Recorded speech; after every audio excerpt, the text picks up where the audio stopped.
start to really trickle in the first 5 minutes. How have you been hammering the doors, Jennifer?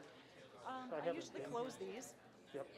but So and I'll close usually, that. I'll close that one if you want. I can help with that door. or maybe put an eraser in there, because I usually leave at least one of them open for the first Yeah. 10 minutes or Otherwise so. it rattles because they're Yep. locked. So, or otherwise, yeah, just put the eraser in it to prop it open. Yep. So, There's technical tools. yeah, the door's locked. Yeah.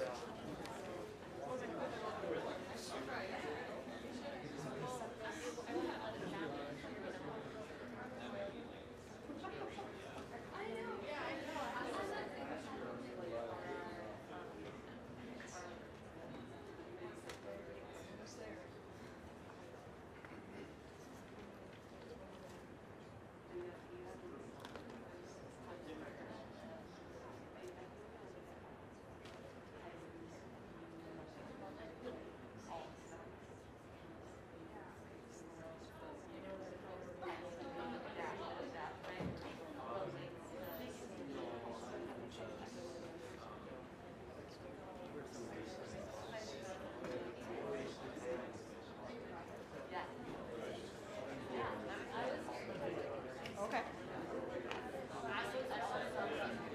Say again? Oh, yeah. Sure.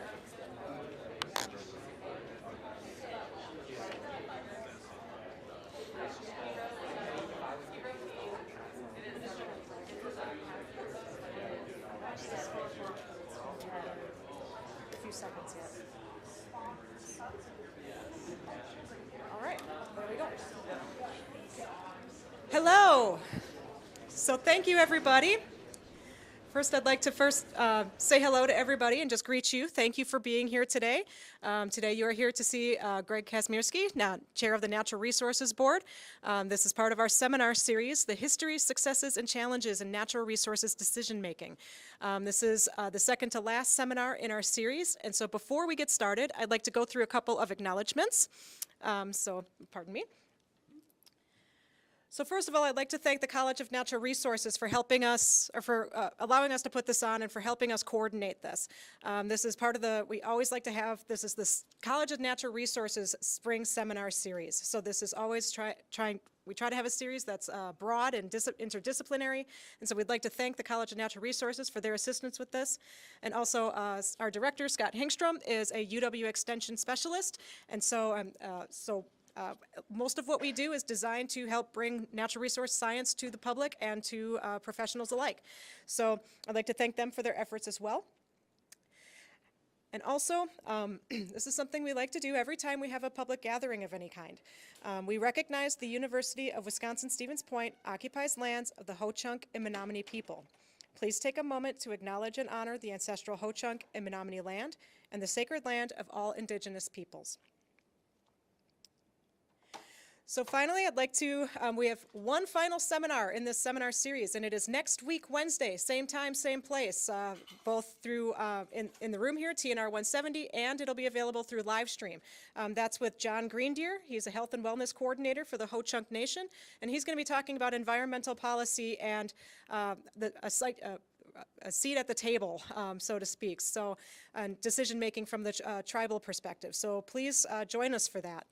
And so finally, without further ado, I would like to introduce Scott Hengstrom, who's the director of Wisconsin Center for Wildlife, and he will introduce our speaker today. Thank you, Scott. Thank you. Thanks, Jennifer. Thank you for everyone for joining us here with this in this College of Natural Resources seminar series. I appreciate everyone taking the time to get here, and hello to everyone that's out there online. It's my pleasure to be able to introduce our speaker today, Mr. Greg Kazmierski. He's the chair of the Wisconsin Natural Resources Board. A little background information for you. Greg was interested in nature as a youth. He grew up on a small dairy farm in southeastern Wisconsin. Sciences were his favorite classes in school, and he's been connected to nature ever since he's been involved one way or throughout his entire adult life. He worked as a water driller for 7 years, got involved in an archery range and retail store in 1978, and he became a president and CEO of Buck Rub Outfitters Limited. He's been an activist for hunters for 20 years, representing several groups. He was appointed to the Natural Resources Board in 2011, and he was elected chair of the Natural Resources Board in January of 2022. I'm sure he'll be having some very interesting thoughts here to share with us regarding natural resources, policy, ideologies, and the challenges with all of those above. With that, I'd appreciate if you would welcome Mr. Greg Kazmierski.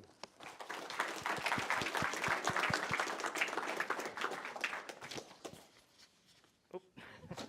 You need this, don't you? No problem.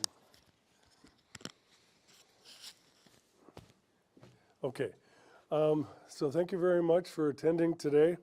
I'm chair of the Natural Resources Board, recently nominated, and I'm doing something right now that's the only thing I'm afraid of. Give me a charging bear, I can deal with that, but I'm not a good public speaker. And I finally figured out why. I was in school before they knew what ADD was.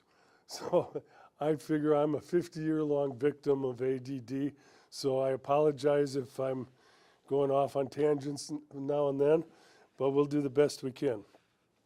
So I'm just going to give you a little brief history on how I got onto the Natural Resources Board. It was kind of an unusual route.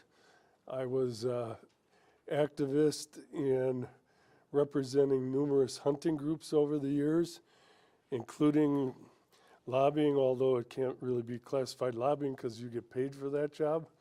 And typically when you volunteer for groups, you don't get paid. You do it out of your own pocket. So I became pretty known in the legislature and known with the UNR staff because I testified before the very board I sit on numerous times over the decades. And so when an opening came up, I was talked into throwing my name in the hat by several of the groups that I had represented in the past. And lo and behold, after extensive vetting, they actually put me on the board. So it wasn't a lifelong dream of mine to be on the board, but learning the process and learning the process of how management decisions are made, it's the natural fit, at least the way the DNR is set up. So statutorily, the DNR, and this is the exact language out of statute, is created under the direction and supervision of the Natural Resources Board. I think some of the previous speakers talked extensively about that, so I'm not going to go into that in a lot of detail unless you guys have questions on it. But so that's where the sausage is made, and many times before our board meetings and even during our board meetings, it kind of reminds me of my garage after a successful deer season, and all my buddies are over there and we're butchering deer and making sausage and grinding meat. Well, that's kind of what policy is a lot like.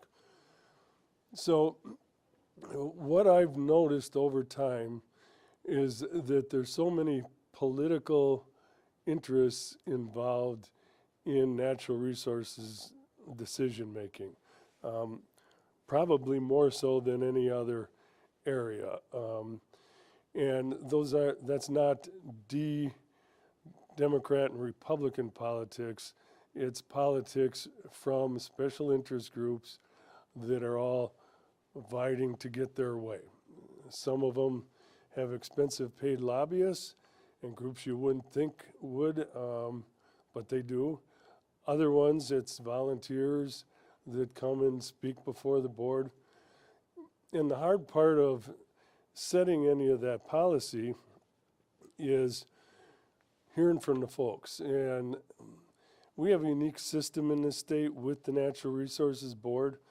It does give the public a kick at the can from the very start to the finish of a natural resources management rule. And the board welcomes public involvement. The public contacts the board quite frequently, and then we get to sort out, well, what's in the best interest for the entire politic at whole. And that's always the tough part. Typically, when we make good decisions, we usually have everybody mad at us from all sides of the issue, and that's kind of how we think we've made the right decision. And when we found that sweet spot in the middle where we were kind of accommodating both sides of an issue. One of the issues, and it's easy to be able to, when you're, I'm sure a lot of you are going to school to be scientists. Scientists will come at things from one perspective only, which is the science. And typically the science is right. I mean, if it's supported with good data and facts, like science should be. I'm not real keen on models. I think there's some real problems with models, but good hard data, you can make good conclusions. But the scientists come at it solely from that perspective and don't look outside the box and, well, what are the impacts on others? What's this going to cost? And we can't get anything done if there's not the money to do it. So I kind of like to say, well, let's look at the whole big picture. And I'll give an example of that. We've been dealing with a lot of water issues lately and wanted to set some standards on PFAS. And there wasn't a lot of good science yet out to support that. And that's why the EPA hadn't set a standard on it yet. But we did set standards on lead 20 years ago. And we still have lead in much of our water in the big cities. And that's because the resources aren't there to fix it. And so we can set standards and we can hope like heck, but it's not just going to go away on its own. And a scope statement has to be approved by the governor, so that's the first check, whether any kind of policy is going to move forward. Then it comes back to us. We can approve a scope statement. If we approve a scope statement, then the legislature takes a look at it, and the legislature may demand a public hearing on the scope statement. Now, the scope statement isn't the policy yet. It's just, they haven't even started working on the actual rule language at this point.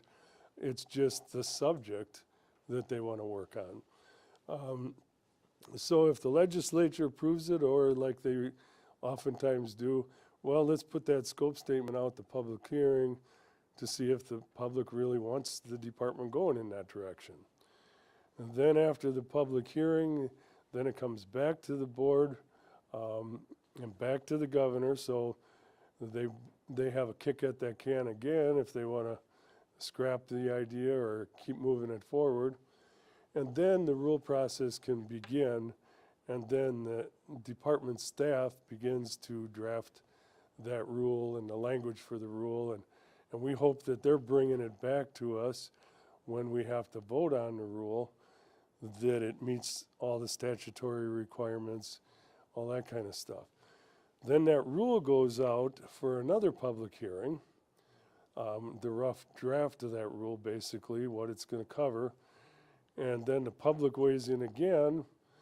Now the public may have some real concerns, or sometimes some statutory concerns are brought forth. Then the department goes back and reworks that, and then it comes to the board. So that's a pretty lengthy process to get something done. But in a way, I think it's a good thing.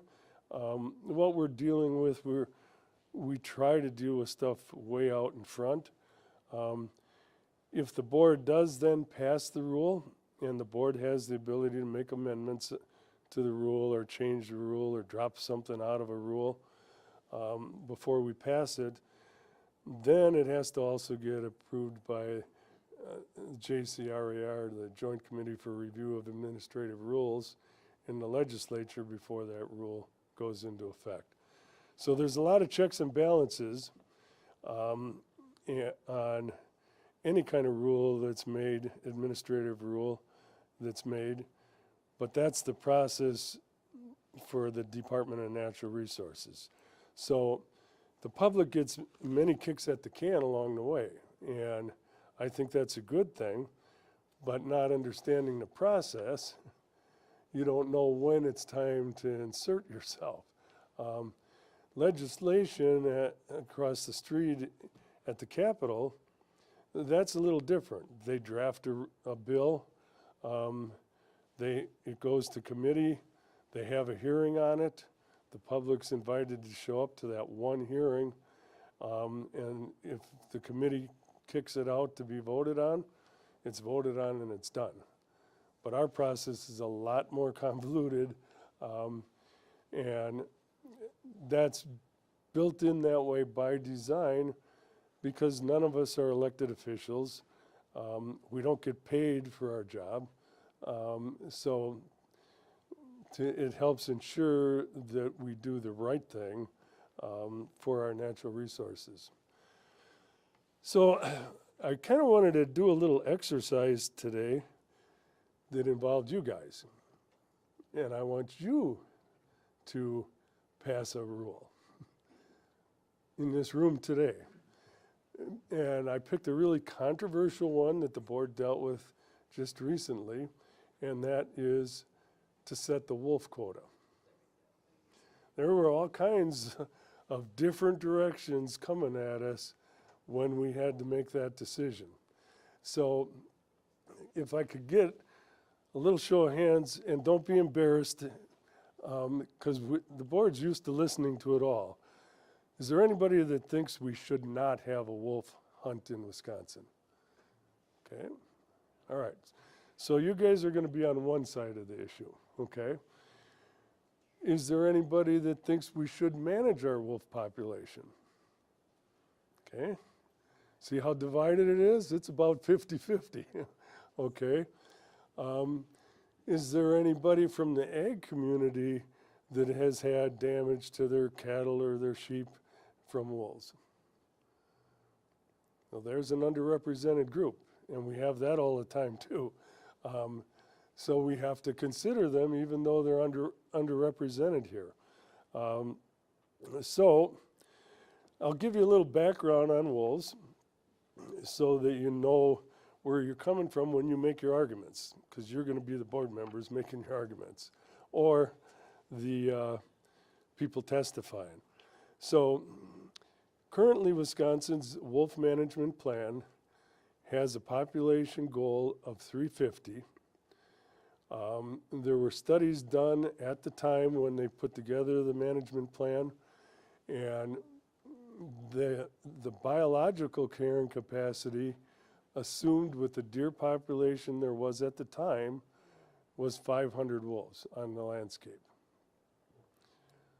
So that was researched hard data.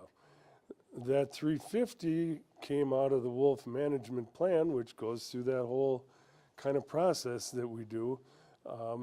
Public had weighed in on it, people had weighed in on it.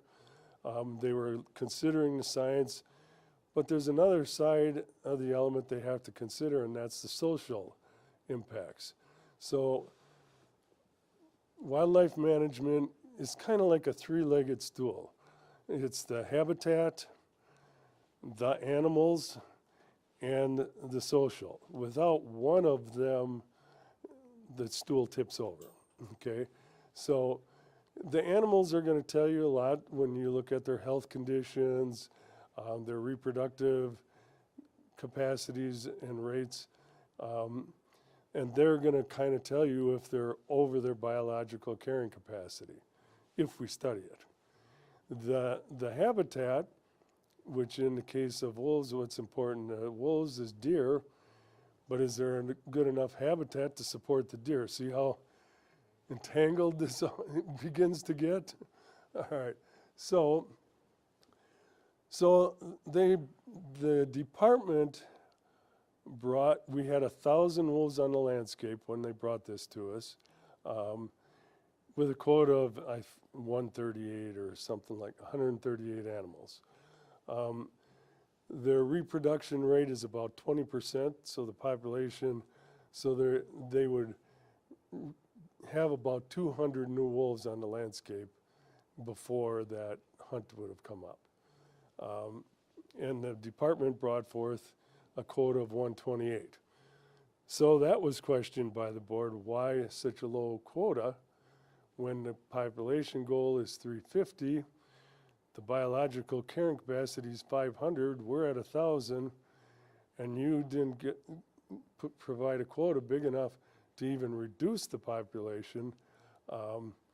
So that got into some heated discussion. So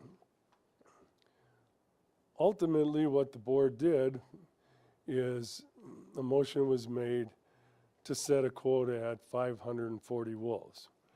Now, the board knew that there wouldn't be 540 wolves taken in that fall hunt because on the previous hunt, the tribes who are entitled to 50% of the harvest in the ceded territory claimed their entire harvest. So that would have put about 300 wolves to be taken, which would have started moving the population in the direction of that management goal. That did not pass. Even though it had the support of the Conservation Congress and the Wildlife Federation that they wanted to see 300 wolves harvested. So it didn't pass, and so we went back and shot at some different numbers, and I believe we finally passed a quota of 300 wolves, knowing that the tribes had claimed their 50% and it'd be about 160 or 80 wolves. But we also we didn't want to take the population down to 350 in one felled swoop. That just wouldn't be right. So we wanted to ease it down. But then it was challenged in court and the season was stopped, and now it's stopped for who knows how long from a California judge. So let's us kind of have a discussion on how you would set the quota. So, and I'll play devil's advocate along the way. So first I'm going to be the department and I'm bringing a quota of 128 animals to you.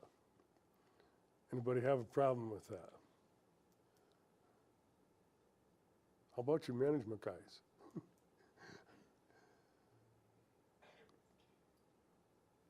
Okay. Pardon? It seems kind of low. If the goal is 350, you'll never get there at 350. Who came up with this number 128? The department. So the scientists. Right. Now, and that got challenged by the board, and the board said, well, how is that goal going to move the population towards goal? And they said, it's not. We came up with that quota to maintain the population where it's at. Well, we're kind of stuck between a rock and a hard place as a board because we have a management plan with the goal. It's our job to manage to that management plan that was passed by previous boards and the public had weighed in. So do you see where some of the dilemma is? So we have a total population of 1,000 wolves. The goal population is 700 minus the 300 quota for the management plan, and the department proposed 128 removal for the year. Yeah. So we're looking to take out 300 total and 128 this year. No, the population goal is 350. And we have 1,000 right now. And so we're 700 or 650 over over. Over the course of some years. Pardon? We're looking at taking out 700 of them. Well, Over the course of if we some go to that management goal at the time. So we knew that management plan was going to be reworked, so the board wanted to take a smaller step, but at least move the population towards that goal. because that's really what we're mandated to do, is manage to that management plan. So, but simple math will show you, or if you only remove 128, you're not even approaching anywhere close to that population goal. You're not even moving They reproduce 20%. about 20%. Okay, so you're removing what they reproduce, bring back every year pretty much. Right. Actually, a little less, right. So it's maintaining, and that's the number they came up with, maintain with. But that's where the board had a little bit of difficulty, and so did a lot of the groups. The ag groups, the dog people that want to run dogs and hunt grouse and that type of thing. They had problems with it. The deer hunters, they got problems with it because they're eating their deer that they can't hunt. So all those things have to be considered. You said the carrying capacity was 500, right? Is that taking into account the entire state, or is that only the northern counties? That the, what was The proposed? carrying capacity was Carrying 500? Is capacity, that the entire state, or is that just the northern well, counties? in the northern, in where what they considered wolf habitat. Okay. So Aren't most of the farms in the southern part of the state?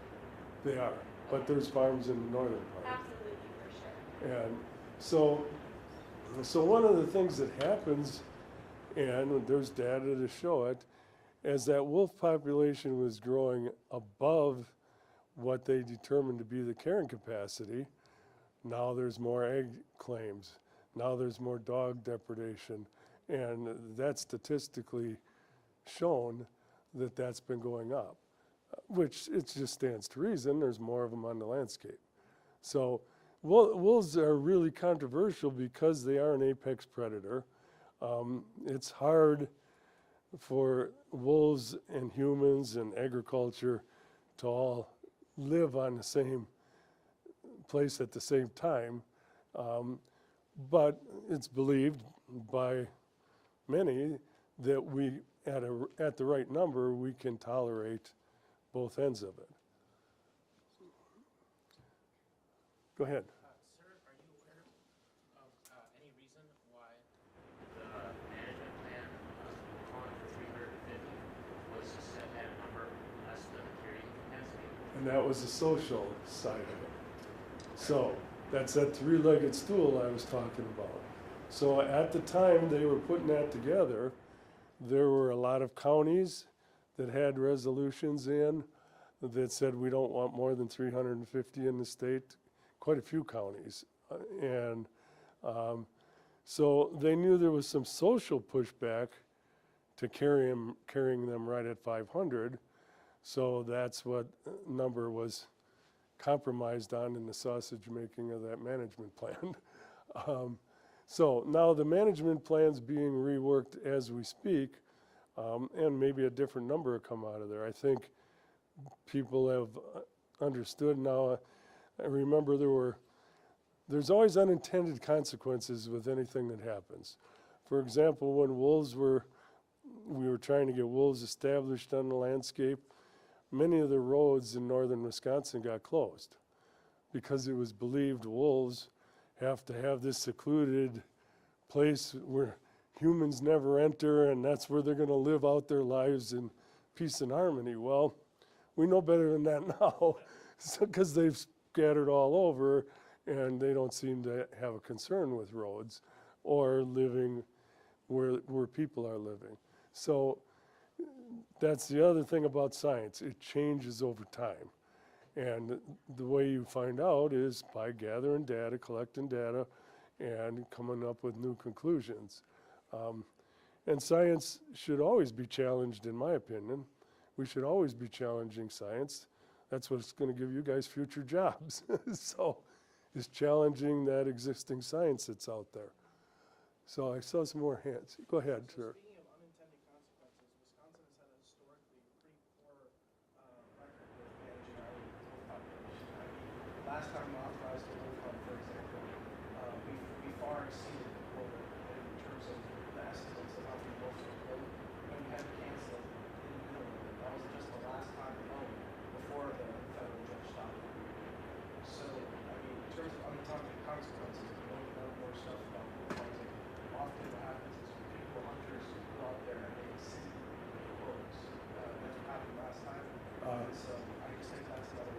Well, a big issue. that was fake news. Okay, the board passed the recommended quota in February that the biologists came to us with of 200 wolves. Now the quota isn't the harvest. The quota is what should be harvested to direct that population one direction or the other, okay? And we settled in February on that 200 number because we wanted to start out light, for one. It was late in the season. There was never a hunt that late, so nobody knew what would result.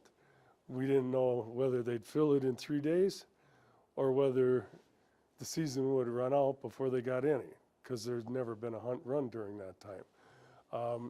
So the quota was only exceeded by 18 wolves, contrary to what you read. Now, I know, and there's a lot of misinformation out there on that. How do are tags issued? I'm not familiar with how the hunt works. Like, how can they go over at all if you issue a tag? Well, they determine a success rate and issue tags based on that. So in the past, we were issuing, I don't remember if it was 5 tags or 10 tags per one that we wanted to have harvested. Now, with wolves, they're kind of unique because we have an instant stop on the season, okay? As instant as we can be today with modern technology. So as soon as they know they're reaching that quota, they shut the season down in that particular unit so that no more wolves are harvested in that unit. So the 18 over the 200 was really just that time lag between things got shut down and you know, there's might have been traps out there and guys went to their traps, and so, but every season's been really close to that quota that was recommended. Now what was different and what muddied the waters on that 200 is in the past the tribes never claimed any of the quota. In the February hunt, they claimed half the quota. Well, they're not really entitled to claim half the quota, they're entitled to claim half the harvest. And the tribes don't harvest wolves. And the first 3 seasons, that was understood, and the tribes did not claim anything or claim any of the tags. So that's where it came out like we were way over our quota. But the quota was actually set by the board at 200 at the recommendation of the department at 200. So, all right, so go ahead. I'm just reading from, Nat Geo. It says a third of Wisconsin's wolves were killed after losing protections, and the quota almost doubled the amount that was supposed to be. We had, it says right here, we had. I know it says right there, and So that's what I said. It's fake news. How can you, what evidence do you have that this is fake? Because I was at the board meeting when we set the quota at 200. And we killed 218. So, and you can go watch that board meeting if you want. It's on the archives of the Natural Resources Board. So that too, I think, is kind of important that people really do a little more research than reading an article by somebody else that was misled. Because the quota was 200 that the board set. So, anybody going to make a motion on what to set the quota at for the fall hunt?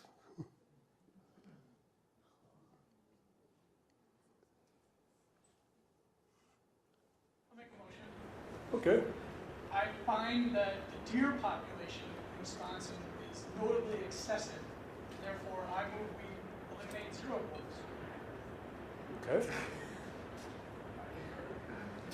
Got a second? And she got a second. So, how about you management guys? How do you vote? This is kind of how our board went. It's really kind of how it went. Because it's such a divisive issue. Go ahead. Motion that since last year's quota was filled so quickly, we increased the quota by 100 bulls. So, well, we got to vote on that motion, so. Yeah, I was gonna say, we're in Robert's rules, we Right. can't have it after a second. Okay, and there was a second. So, Can I introduce discussion and ask you a question about that? sure. We've talked about how many wolves and that, but you haven't talked about how many deer. How would we know what the ecological carrying capacity of Wisconsin is for deer? And what are the social limits to how many deer we can have in Wisconsin? Well, I didn't really want to bring deer into the issue if I could help from it, because that's where my specialty is. So how do you back up your data that we have too many deer?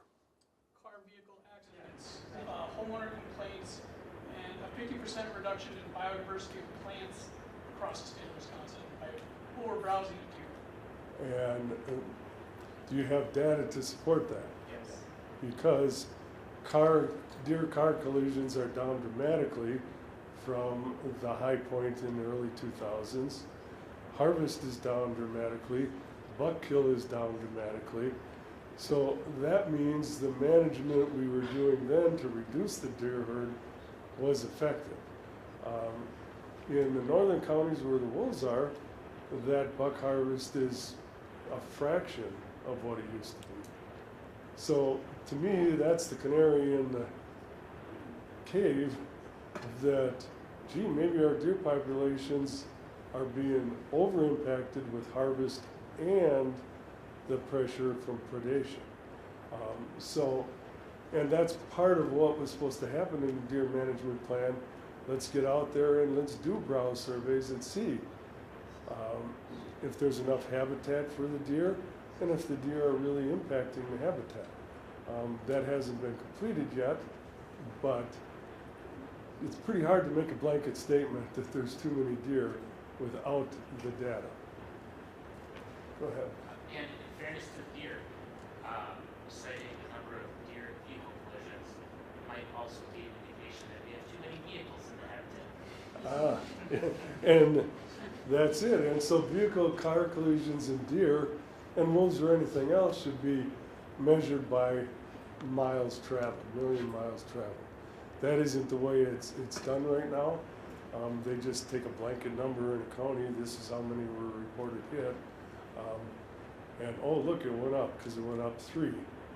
Well, maybe the miles traveled went up significantly more than that. That number has shifted around miles traveled dramatically since COVID because you couldn't go anywhere because nothing was open. So all of that stuff plays in. You said buck hunting was down. Is that due to The buck harvest buck is down. harvest is down? Is that due to like a lack of hunters on the social side, or is that due to lack of population? Because I know like a lot of people my age just aren't hunting a lot right now. Yeah, there has been a decline in hunter numbers. We actually had a bump with the COVID, but it's been fairly stable ever since CWD. We lost a bunch of hunters right after CWD was discovered. It built back about halfway to where it was, and then it's pretty much been stable there within 1% or 2. So, okay, motion was on the floor, seconded. Are we gonna go, Question so we can keep it moving. are we going with no quota? All those in favor, say aye. There we go. Opposed? Okay, so we would have had a 0 quota. That's what the federal, I mean, that's already what we have, I mean, we just talked about a federal judge saying that we're not allowed to set hunting seasons. So Right. now that is basically what we're mandating. Right, but we were doing make-believe before that judge weighed in. So, and see, that's the people that voted for that quota and 0 and made the motions for that quota of 0 were the same ones that raised their hand. They didn't think we should have a wolf season. Okay, That's what we have to weigh out as a board, okay? And it's what's in the best interest of the wolves, the stakeholder groups, the deer, the habitat. And it's really, a lot of times, very hard to sort that out, especially if you got a really loud, radical groups on the two extremes. And we have that in the wolf case. We had the bear dog people on one end, kill them all, because they're getting their dogs eaten all the time, and we had people that don't want to ever see a wolf killed. But we have a responsibility to manage these species so that they aren't impacting the farmers, people with their pets and their dogs, and destroying our deer populations. So that's the hard balance, and that is the difficulty of natural resources policy. And so then we would have passed a zero quota. It would have went down the line, and then we'd have had some other group objecting to it at the legislature or somewhere else. So yeah, it can be very frustrating. So all I can ask of you guys is be open-minded. You can have your own personal opinion on whether you just don't think it's right to shoot a wolf because they're so beautiful. That's one thing. But when you get into the science, we need to be open-minded about the science and can we get this done? Who's it going to impact? What other species is it going to impact? All that type of thing.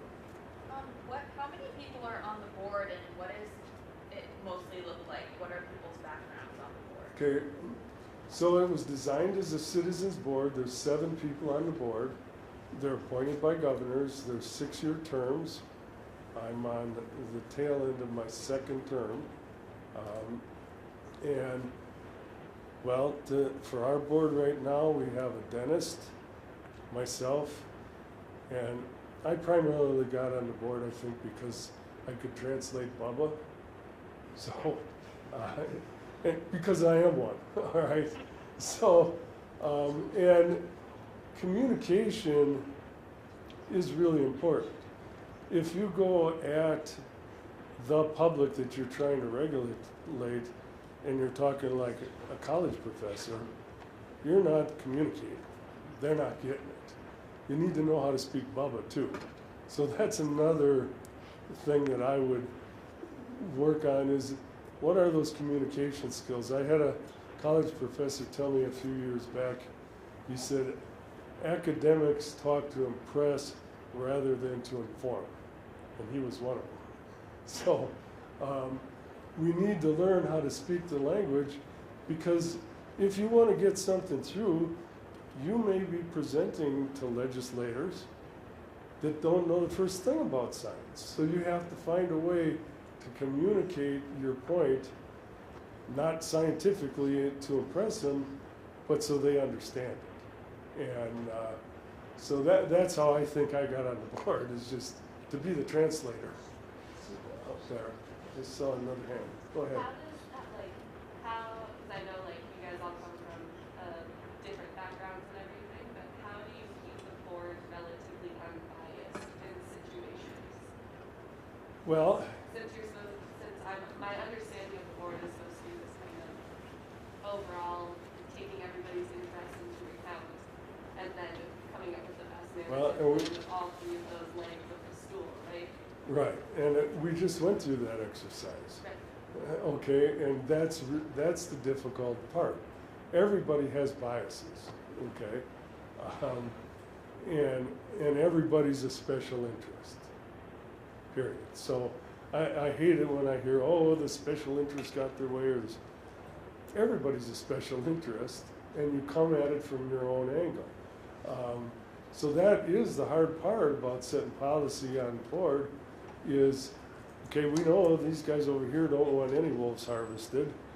These guys over here are leaning towards management, but they weren't standing up and fighting for it. So that's how it wins. And that is the hard part of what we do as policymakers for the department. Yes, sir. Thinking about all the folks that are part of the conversation for management of natural resources in the state of Wisconsin, I'm not familiar with like the circuit court and things of that nature. How does a judge from California become part of the conversation about Wisconsin? Well, she sued and then got a stay on our season that the Fish and Wildlife Service should not have delisted the wolf because it hasn't recovered in its entire pre-civil white man range, okay? I could help her with that. I think we could catch some of ours that are over goal and run them out there to California, because I know there's now wolves in California. We do that with elk. We brought elk in, we brought turkeys in, and got them reestablished, and we're very successful at it. So she wants some wolves over there. We could capture a few and haul them out there, and at least keep our population in check. See, the problem that we have is in Wisconsin, Michigan, and Minnesota, in the Midwest here, we are overpopulated and over the goals. But the lawsuits are based on the areas where they're not recovered, and it was just a blanket, shut everything down kind of thing. So they weren't specifically talking about Wisconsin as No. part of a federal picture, Right, which we are bound to. right. Thank you. So, that pre-colonization baseline population you mentioned is, to fulfill the, population as it were before colonization. Do you know why they chose that as the baseline, and what makes that more advantageous to what we have now or after that? Well, because that was the legal angle that judge could use against the Fish and Wildlife Service. So they were on the endangered species list, and part of that's the requirement that they've recovered. Well, obviously, we'll never have wolves recovered in the entire pre-settlement range. Otherwise, we'd have to let some go in Chicago, for crying out loud. So, but you don't get reality from the court system. That's the problem. So we like to pass rules that don't end up in court, that are bulletproof. So if they get to court, we're gonna win on what we passed. And that proposal they put forth for that pre-colonization baseline, you said it fulfilled the legal status of it, but did they bring up any kind of like ecological advantageous like information, like what, what I'm trying to say, like did it certain having population back pre-colonization would fulfill some kind of like niche, would it provide any kind of advantage to like the modern environment we're in now, or was it simply due to just fulfilling that legal requirement? Yeah, they see, and that's the problem Yeah. with the court. They don't have to do that.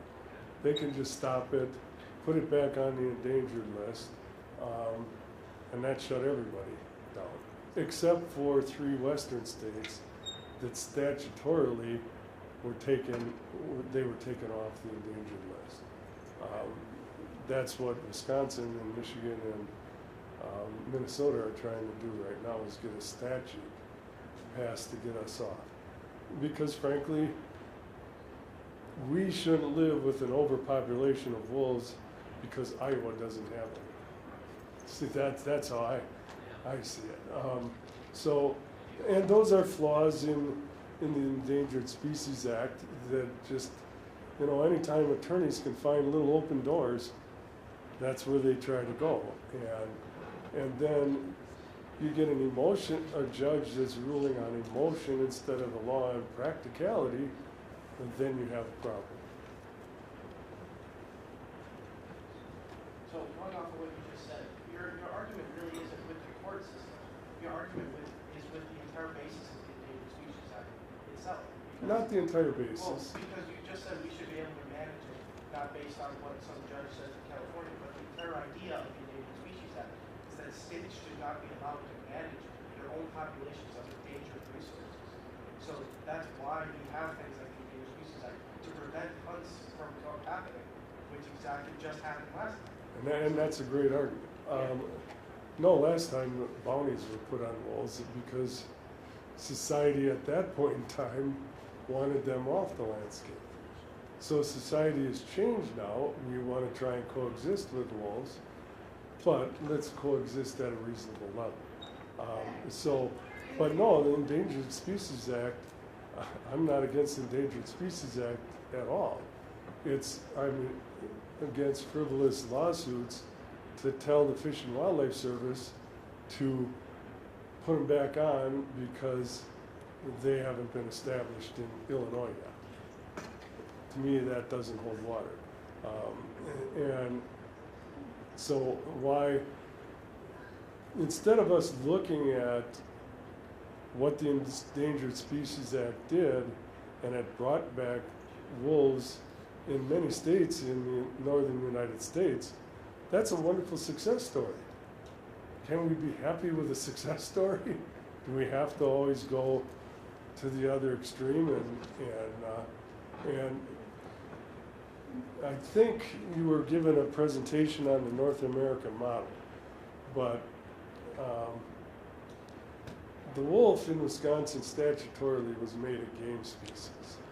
You want to protect animals, you make them a game species. Then there's seasons, there's bag limits, there's rules, there's regulations, population, estimating, all that kind of stuff.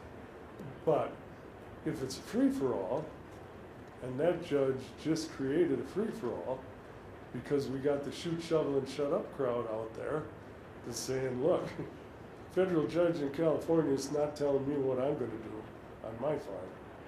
See? That's not up to them. So, That's not up to them. but it is up to them because they're going to pull the trigger. Which is And exactly what happened last time when we went over the wolf quota. Because people went out there and massacred the wolf. there was never a massacre. The seasons were all successful and well within the range of the quotas that were set. So, yes. So, kind of on that same vein of making them a game animal, it's my understanding Wisconsin has, or I know that Wisconsin has essentially a state legal mandate that when the wolf is delisted, we must hold a hunt. So that is a legal requirement. in the That's state of state law. Wisconsin. So, how much is that influencing the decisions of other states? Like, for example, if they know that Wisconsin must hold a hunt and it's delisted. So if that's, how much is that influencing other states and things at the federal level? And how can we, if we were to remove that mandate, would that kind of, could that help with the process of, I'm trying to think what I'm trying to say. Basically, if we remove that mandate, could that help with this constant listed, delisting, listing, delisting, and we stop with this ping pong? If we were to remove that mandate, so we can discuss this in more detail. Well, that's assuming that we're at fault for the relisting. But those lawsuits were filed 2 days after the feds delisted. Okay, before there was any seasons, any talk about the seasons. And the feds were comfortable with our state law and our management plan at the time when they were first delisted because the agency is still in charge of the quota. So you can have a season. A season is just a time period. But you could issue 2 tags and you met the statutory requirement of Wisconsin state law. So. I see we're approaching time. I'm going to have one question. I saw Katie's had your hand up. Oh, afternoon. One last question. Okay, sorry, I just wanted to ask one question on behalf of the wildlife biology students that we have in here, because I get this all the time from students. Okay. We talked about a no quota, and then we talked about increasing the quota, but I didn't hear anyone talking about listen to the scientists who made a recommendation to the board for a specific quota. I know, I was a little disappointed in that. So I have a lot of students that talk about this on a pretty regular basis. So what was the reason for not going with what the scientists requested for a quota? Well, because the department flat out admitted when they brought the quota to the board for the fall hunt that they didn't set the quota to move the population toward goal. They set the quota to maintain the population at its current level. Well, as a board, we have to go and at least look like we're trying to approach the management plan, which is a goal of 350 end population. So we knew we wanted to go a little higher than what the department recommended, and they flat out said that, and frankly, I think there were some of the biologists that were kind of upset about it, but they were told from the administration that this is the quota you're going with, the quota to maintain the population where it's at. So, and that's the fun of being a biologist. You have all these influences on you too. It isn't just the pure science. And that can be difficult to deal with. And that's why I think if you're good communicators, that helps you communicate the science. But if you're giving gag orders by the administration, then you have some problems. So that's a long answer to your question there. All right. I appreciate all the interaction that we've had here. We have to move out of this room by 5 because we have another student board coming. So I appreciate the effort. Thank you, guys. Remember to join us next week for our next seminar. Last seminar, we're on reindeer. Did I go away?